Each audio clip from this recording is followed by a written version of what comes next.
এবার এক নজরে দেখে নেব পত্রিকার শিরোনামগুলো। আমার হাতে প্রথমে আছে দৈনিক প্রথম আলো। তারা শিরোনাম করেছে ভারতের লোকসভা নির্বাচনের ফলাফল, এবার জোটের উপর ভর করতে হচ্ছে মোদিকে। একটি সংবাদ তারা করেছে করের চাপে খরচ বাড়বে মানুষের। এরপর আমার হাতে আছে দৈনিক সমকাল, তারা ভারতের নির্বাচনটি প্রধান সংবাদ করেছে মোদি ম্যাজিকে ধস চমক কংগ্রেসের। আরেকটি সংবাদ তারা করেছে বাজেট ঘাটতি কমানো হচ্ছে। পরে আমার হাতে আছে দৈনিক কালের কণ্ঠ, এরাও ভারতের নির্বাচনের খবরটি প্রধান শিরোনাম করেছে। এবার জোটই ভরসা মোদির,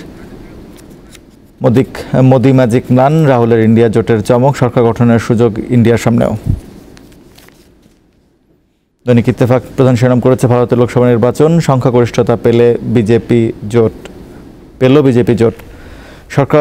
সরকার গঠনের ঘোষণা মোদির, হাল ছাড়ছে না কংগ্রেস ঘুরে দাঁড়ালো, একক সংখ্যাগরিষ্ঠতা হারল বিজেপি।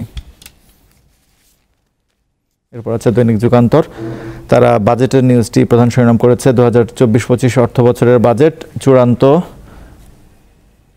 7,97 কোটি টাকা।